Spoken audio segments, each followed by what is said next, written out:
this is John Cola with growingyourgreens.com. Today we have another exciting episode for you. In today's episode, I'm going to show you guys what to do at the end of the season when your basil is on its way out. Yes, it is October here in the garden. Things are getting colder. The daytime temperatures are maybe in the 70s and the overnight temperature in the 50s. And basil does not like these cold overnight temperatures. It can deal with the 70s, but man, once we get into the 40s, this basil will not be looking good. You could already see some of the signs of the basil not being super happy. Is that the brand new growth will be nice, deep green, but then as we work our way down to the lower part of the plant, the leaves will be lighter, like light yellow, and so like those are not good leaves like to use or to harvest. So I have been harvesting it and using it during the season. That being said, we're at the end of the season. I need to replant for the fall garden.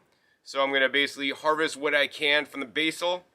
And then we're going to go ahead and preserve it. So to store it for up to 25 years actually. And retain the most amount of flavor compounds, vitamins and minerals. And especially flavonoids and polyphenols as proven by science. So the first step is I need to harvest all this basil. I'll give you guys basically how I'm going to do it. I mean, I don't really need any tools. What I'm going to simply do is I'm going to go to each clumping or plant or each plant. For example, you know, here's like a clump right here, and I'll go and just pinch off the tops. Like I'll pinch down until the leaves start to turn yellow. So I'm only getting like all the good, all the excellent quality stuff. The smaller leaves are still good. I would maybe use those for extract quality, but not for eating. I just want to get the nice deep green basil, you know, that will have the most flavor and most nutrition. Yeah, so I just need to go around to every plant and basically, you know, pick off the tops. And sometimes there'll be new offshoots, like lower on the plants, especially near the ground, which you guys can't see. And then I'll basically be plucking those as well. Once again, I just pluck off the top, you know, 4 or 6 or even 8 leaves. And then I have a bunch, and we'll put them in a little basket, and we're going to come back at you with how I will preserve this basil the best way possible that you could do at home. All right, guys, so as you can see, I got a whole basil harvest. Basically, I'm going to be cutting that out, the bed that you guys just saw me working on, and replanting probably some bok choy and kales in there for my fall garden. The most important thing I want to tell you guys is when you harvest your basil, don't like, oh, I harvest my basil, now I got to drop off my kids at school or do something else, right? When you harvest your basil, you want to use it as soon as possible because this stuff oxidizes fast. I mean, even just when I broke it off, you can see it's starting to oxidize on the bottom. That's why it's very important to use a proper preservation method when preserving your basil harvest. If you guys want to know how I use my flowering tops, I already have made a video on that. You could, of course, use basil in the same way. Links down below. But in this episode, I'm going to show you guys the best way to preserve your basil, not just according to me, because I look up the published scientific studies to find out how I can maximize some of the different beneficial health compounds in the basil that many of you guys may not have even thought about because, you know, I just love the flavor of basil, John. I love to make my pesto. Well, hey, making pesto is an excellent way to preserve it because once you grind it up, hopefully it's without the oxygen, so like your vacuum grinding it. Hey, that's a good video idea with the TriBest backspin blender to make a pesto with olive oil and the basil, so you're not oxidizing the beneficial flavor compounds and other compounds in the basil. Or whether you want to freeze the basil, so you want to get an ice cube tray, fill it up with water, then stick the basil underneath the water line so the basil is frozen inside the water. This will cause less oxidative damage. If you just take the basil and freeze it in the freezer, it's going to get exposed to oxygen. It'll turn brown, flavors will go off, and the nutrition will lower. So that's why it's important to like freeze it in a block of water. Another thing you can do is you could freeze it without the oxygen, so under vacuum. That'd be another good method. But one of the worst methods to do is standard dehydration, or put this stuff in your dehydrator. It'll turn brown, black, and you're going to lose significant amounts of nutrition. How do I know this? Well, I've done that in the past, but also, as I said, looked up published studies. So let's get into this study right here.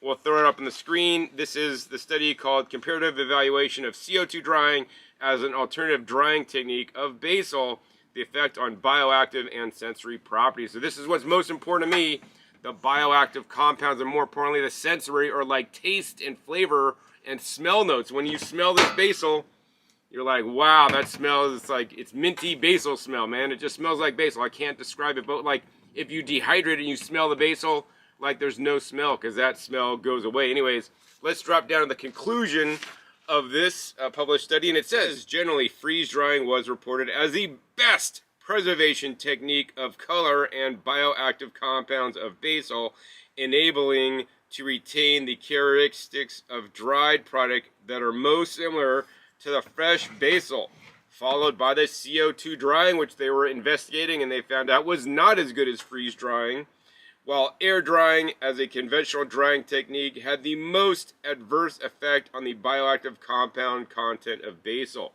So what are they saying? They're basically saying if you want the most bioactive compounds and the most sensory experience, most similar to fresh basil, the next best is freeze drying. So next up, let's go over some of the published data from the studies. There's the phenolonic acids in basil. They tested specific phenolonic acids, including rosmarinic acid, chicoraic acid, caffeic acid, and caffeic acid. And you can see the freeze-dried is 2 to 3 times more in some of these beneficial phenol compounds. These are what gives the basil the health benefits. And then if we look, we can look at this chart, which actually goes over just total polyphenols and flavonoids. And you can see the freeze-dried was higher than the air-dried, fairly significantly. I'm not going to say 2 times, maybe 1.5 times, depending on the specific item. But the most important part is the flavor and the essence of the basil that you literally get oxidized off when you dehydrate it. And that is the VOCs, or volatile organic compounds, in the basil. And they tested linalool, eugenol, cinnamol, methylclavicol, and methylcinnamate. Anyways, and you can see on this chart here, basically the freeze-dried had about double of the different volatile organic compounds that actually give basil its flavor and unique smells. So you know what? That's why I only encourage you guys to freeze dry your basil for the best method of preservation. You could do the other methods, but if your freezer goes off, like I had a friend just left her freezer open 5 inches overnight, everything defrosted, everything was bad, right? If your freezer stops running because the power goes out, then all your basil and hard work and your harvest time, which this took a fair bit of time, guys, is wasted. So that's why I like freeze drying. Once your produce is frozen, then under vacuum without the oxygen present, it sublimates out the water, keeping the same cellular structure and retaining the most amount of flavonoids, polyphenols, as well as all those unique flavor compounds, essential oils. So what we got to do here is we have my freeze dryer trays. These are 100% stainless steel freeze dryer trays. Unlike some manufacturers that actually will press out their freeze dryer trays, which may give you an uneven bottom, and that uneven bottom may mean you won't have good contact and you may not have an optimal freeze drying experience. This is basically flat metal that has been bent up on the corners and then welded, so it's really great. So to freeze dry, it's super simple. We're just going to go ahead and take our basil and dump it out. And then what we want to do is we want to spread the basil out to each one of the trays evenly. This is the most important step, guys. You want to evenly spread it out so that you don't have like heavy spots. You want to try to have like a 1 layer thick everywhere, which may be a little difficult. You could spend all day and place specific each leaf specifically in every spot. But I'm just going to do the best I can to basically have a 1 layer of basil all over. So we're going to do this off camera for you guys to save you guys a little bit of time. Alright guys, now that we got the basil pretty much spread out on each tray pretty much fairly well, you want to try to make sure everything is covering so you don't see any of the tray, metal. You want to just make sure basil is covering every square inch, single file. But I don't want to sit here forever either. So I just did the best I can. Then once you got that done, then more importantly, you want to just go ahead and gently press down the basil so that it's contacting the bottom of the pan or the tray. That's the most important step, you know. It's going to help it out to freeze dry a little bit better. Because how the freeze dryer works, it works by sublimation. Basically, it's going to freeze the basil to like minus 20 degrees. And then slowly but surely, it's going to gently heat the bottom of the tray. And then as the tray is heated under vacuum, when the water is frozen inside the basil, it basically sublimates and it forms into a gas and then recondenses as ice inside the chamber of the freeze dryer, right? This is what makes freeze drying unique, because under vacuum, you know, water cannot be solid. So that's really the experience with the freeze drying. Because it's done without the presence of oxygen, you preserve more of these beneficial nutrients, flavor compounds in the basil. So now that we got these all ready to go, we're basically just going to stack them on top of each other, and we're going to bring them inside and put them in the freeze dryer. Alright guys, so next step is we're going to go ahead and put all our basil into the freeze dryer. The only freeze dryer I recommend is the Stay Fresh freeze dryer. Okay, if you guys want to learn more about the Stay Fresh freeze dryer, link down below where I visit the warehouse. We take apart the Stay Fresh freeze dryer, and I fully explain for those of you guys that have owned freeze dryers or not, why the Stay Fresh is better. Once you see the teardown that I do, you'll understand why I'm telling you guys the Stay Fresh is the only one I recommend. Okay, it's super simple, super easy to use, and all you do is you're just going to go ahead and open up the door. And you're going to go ahead and take your trays of basil. It's always best if you pre-freeze, but the cool thing about basil is that there's not a lot of water content in there. The cycle time will be very fast, probably under 24 hours, just as it is. So no pre-freezing is necessary, although that would be a good idea. That being said, when you do pre-freeze, there will be a little bit of oxidation that occurs, so I want to try to minimize all that and get it in the freeze dryer as soon as possible. If you guys do end up getting a Stay Fresh freeze dryer, you guys can use a coupon code OKRAW for $50 off. I'll put a link down below, as well as links to my original unboxing of the Stay Fresh, as well as videos where I preserve my lettuce harvest, which is actually after my fall and winter harvest of my lettuce. Stored up for up to 25 years, and now I'm once again doing the same thing with my summer crops. I do this all throughout the year, where my freeze dryer is pretty much constantly running.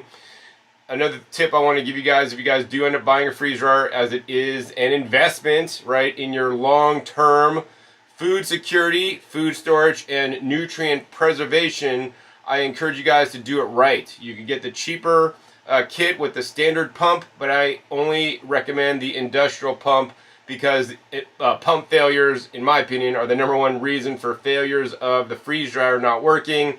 And so just do it right, spend a bit more, get the industrial pump the first time so you have trouble-free experiences when freeze drying. All right, last tray going in the freeze dryer. And I have set up my freeze dryer actually in my laundry room, which is great because it has a fan that could vent out some of the extra heat. Or I'm working on getting a reversible fan, so I could blow the cold air in when this is running to keep it a little bit cooler. Or, you know, in the summertime I want to exhaust the warm air out so it doesn't make my AC work harder. One of the things I love most about the Stay Fresh freeze dryer is that it's a fully automated process. You can tweak it and go in there and change the settings if you want, but it's fully automated, so even dummies like me could just press the freeze dry button. You could use the probe, which actually no other machine has a probe that you can actually stick in the food. In this case, the probe's not really going to stick into the basil. I just actually took out some heirloom melons from Baker Creek that I got, freeze dried them in there, and they were just insane. And that the probe really helped the freeze dryer to freeze dry for the minimum amount of time to get the exact results it needed. You could also put in frozen food, and it also has a candy mode, which I recommend you never use because you shouldn't be eating candy anyways. And then all you do is press the start button, and as you could hear, the freeze dryer comes on. This thing is not too loud. Basically, you got the refrigeration system. It's kind of like a freezer. It's going to freeze this chamber to probably like minus 20 degrees after it reaches the set temperature.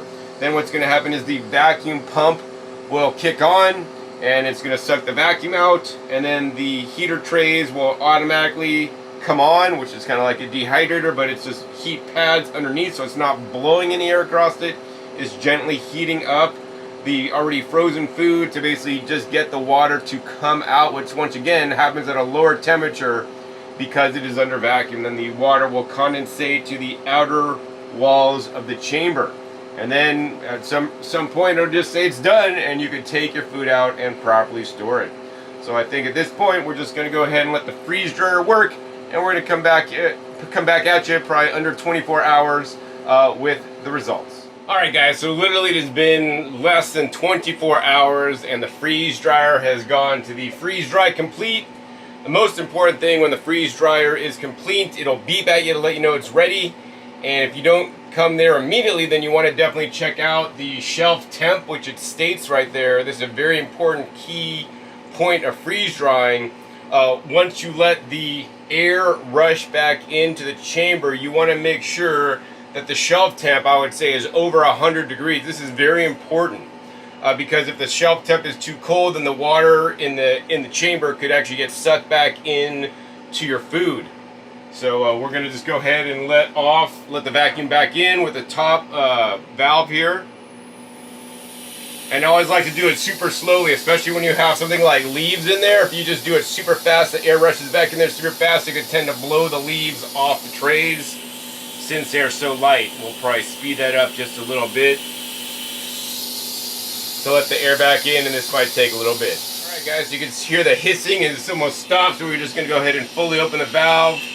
Let all the leftover air back in. We're going to go ahead and then open up our freeze dryer and check out what we got inside.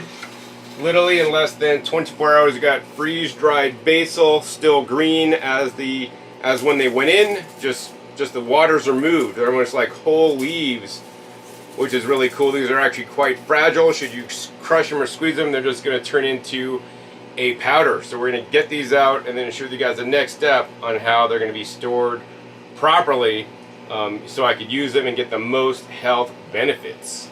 Alright guys, as you can see, I have all my freeze-dried basil here, and look how pretty this looks. I mean, it just looks like the basil, and we're just going to go ahead and try it on the camera, let you guys know what it tastes like freeze-dried. It's like super delicate. Amazingly enough, I mean, it tastes pretty close to fresh basil. Of course, it's just like the dry texture. Once it rehydrates in my mouth, you're really getting that flavor of basil. This is something you will not get. It's really hit me now. This is the flavor you will not get when you just dehydrate the basil, because you lose some of those volatile organic compounds that give the flavor as well as the aroma. Next up, I want to show you guys how to properly store your basil, because you freeze dried it. The most important step is once you take it out of the freeze dryer, you don't want it just to let it sit in ambient air conditions. You want to get it stored up as quickly as possible. The longer that your basil sits out, like on a countertop, especially depending on where you live, the more humid of a climate you live, the problem is the moisture from the air will literally go back into the basil. Luckily, I live in an arid climate, so I have a little bit more time to do this process. But nonetheless, when you take it out, you want to immediately take it out and then get it sealed back into an airtight container. And let me show you guys the best way. And once again, I just don't make stuff up, guys. I pull up the published studies, I review them myself so that you guys can benefit and learn the best techniques that other influencers unfortunately will not share with you guys. So if you guys love my teaching style and what I share, make sure you click the subscribe button right down below. You're going to hear things that you won't hear on other YouTube channels, because I'm a divergent thinker is what I like to say. And make sure you guys click the little bell to get notified as my new videos come out. I'm so close to 1 million subscribers, guys. Help me out and give me your one subscription. Help me get closer to that 1 million mark that I've looked forward to so many years. In any case, the published study that I'm going to throw up on the screen right here is just called Drying, Packing, and Storage Effect on Quality of Basil, Marjoram, and Wild Marjoram. So basically they tested drying of the basil through actually freeze drying and standard dehydration. And then they actually tested it with different storing methods to see how you would get the least degradation of some of the valuable compounds of the basil. So we're just going to drop down to the bottom here, and we're going to read from this section, which basically says, for freeze-dried basil, the extent of quality loss varied with the storage conditions. When stored at 23 Celsius in a vacuum-packaged nitrogen atmosphere and glass jars, the freeze-dried basil maintained its odor and taste nearly unchanged over the 12-month period investigated. So literally, if you guys store the basil properly, you could be eating basil until next year when you harvest it. That being said, now I'm going to show you guys my method for storing basil, which is probably different than other people's. So the first thing I like to do is, number one, we want an airtight glass jar. This is very important. You want an airtight glass jar, but also it should be amber or a dark color because the light can also affect the quality of the basil. I've seen this with other freeze-dried items I have in standard, clear glass jars that, some of the coloring will go away because of the light. Of course, if you can't put it in a dark glass jar, then put it in a dark cupboard. If it isn't a clear glass jar that you keep shut so that the light can't get in there. So that's what I'm using today. 32-ounce wide mouth mason jar, and I like to use this special funnel. This is like a large funnel, so it actually goes in really nice. And I'll basically just pick up big handfuls of the basil and drop it in. I know some people like to basically grind up their basil into a powder. I want to leave the basil as whole and intact as possible. Once again, the more grinding you do, the more surface area is exposed, right? The more degradation you will have, because the more oxidation you could have. It's like Josh likes to say, BSA, bacterial surface area. We don't want the air surface area when storing our basil. So basically, I'm just kind of dropping it in there, not trying to crunch it up that much. But if we want to fit all the basil in this one jar, it will get crunched up a little bit, but we're definitely not turning it into a powder. So let me go ahead and get the rest of this basil into the jar. All right, guys, last bit of basil going into the jar here. It all fit. I crunched it down a little bit. I mean, maybe I could use like a 64-ounce jar. Wouldn't have to crunch it as much. But we basically now got the basil pieces. This is still very light. Oh, the other step I forgot is you want to put an oxygen absorber in the jar. Usually I would put this at the bottom, but it doesn't really matter where in the jar it is placed. Next step up, we want to vacuum seal this jar. And I'm sure you guys have seen a lot of those cheap vacuum sealers. They could be like $10 to $20 on Amazon that look like this, that basically just go over the jar and over the lid that you put on the jar. And yes, they can pull a vacuum on the jar. The problem with these vacuum sealers, all the ones I've tested on Amazon, I've tested over a dozen, and I have a video where I test 10 of them side by side with my meter so you can determine how much oxygen is removed. They're all between 50 and 60 basically is what I'll tell you guys is down below. So if you guys want to watch that video, check it out. But what I'll tell you guys is that you're removing 50 to 60% of the oxygen, which is great. But what they're not telling you is that there is still going to be 40 to 50% of the oxygen left in the jar to oxidize your valuable basil that you spent a lot of time harvesting, placing on trays, and then the freeze dryer working to get you guys some of the highest quality basil that money can't buy. So what I'll tell you guys is to use the right pump. So this is the Pure MVP vacuum pump. It is made with aircraft quality aluminum. All the parts are metal. You can take this apart and replace the seals. They have Viton seals in there for those guys that are into like diesels, and Viton seals are some of the best seals you can buy. It also has a one-way check valve, unlike other pumps out there. Basically, this is a one-time purchase. It's a lifetime purchase that you just won't need to buy again. I've tested many plastic pumps from Amazon. They all break after time. But the main benefit to this I see, besides being durable and long-lasting, is that this pump, based on my testing and based on the manufacturer, can remove 80 to 85% of the oxygen out of your mason jar. What does this mean? Instead of 40 to 50% oxygen left in your mason jar that then will degrade your nutrients, your flavor compounds, flavor profiles over time, because you're removing the most oxygen and only leaving 15 to 20% in, right? Your foods are going to store that much longer. And I know some of you guys are smart, Alex, but John, if I have nitrogen, I can nitrogen flush it, and that's even better. Yes, that's even better if you got to have a nitrogen canister and flush it and figure out how to do that. the vacuum pump is an easy solution that everybody can do without having a nitrogen canister in your home to nitrogen flush, which would be better to exclude the oxygen in the first place. So along with a pure MVP vacuum pump, you will need some lids for the mason jar. I know some people like to use a standard mason jar flat lids. This is a huge problem when you're vacuum sealing with these lids. These lids are meant for canning. A one-time use. They have red gaskets that are not flexible and pliable once you kind of, vacuum on, especially with 80 to 85% of the oxygen removed. It's really forcing down the gasket into the glass top, and then it deforms the gasket. Then you can maybe take it off once or twice and then put it back on and try to reseal it. You're going to end up losing your seal, and then you're going to end up losing your valuable investment of all the time, money, and expense and high-quality basil you have. In addition, these, especially some of the older ones, may have a BPA coating on them, and they are very thin. So I could easily bend these. So even when you're just trying to pry these off to get them off, you may bend it and damage it. And then basically these are throwaway. I'm not a big fan of throwaway things in my life, and that's why I like to buy something right and buy it the first time and not have to buy it again. That's why I prefer the pure vacuum lids. This is the lid with the valve, which is my favorite. They also have flat lids. If you don't want the valve just makes it a lot more convenient and easy to access your freeze-dry goods, because you can just press the valve, lets the air back in, take out what you need, and then re-vacuum it on. Instead of having to pry it up with your nails if you have nails, or you're going to break your nails if you're a lady, because when you put on the lid with 80 or 85% of the oxygen removed, it's stuck down there pretty doggone good. The other thing I like about these lids is that they are 4 times thicker than standard lids. So, if I tried really hard, I could bend these, but these are quite stable and durable, 100% stainless steel. And more importantly, unlike the cheap regular red gasket material, these have 100% silicone gaskets that will give and take over the years. So you could basically use it infinitely. They will never wear out. So we're just going to go ahead and put this on the jar. We're just going to go ahead and put our lid on the valve and maybe pump it 20 times.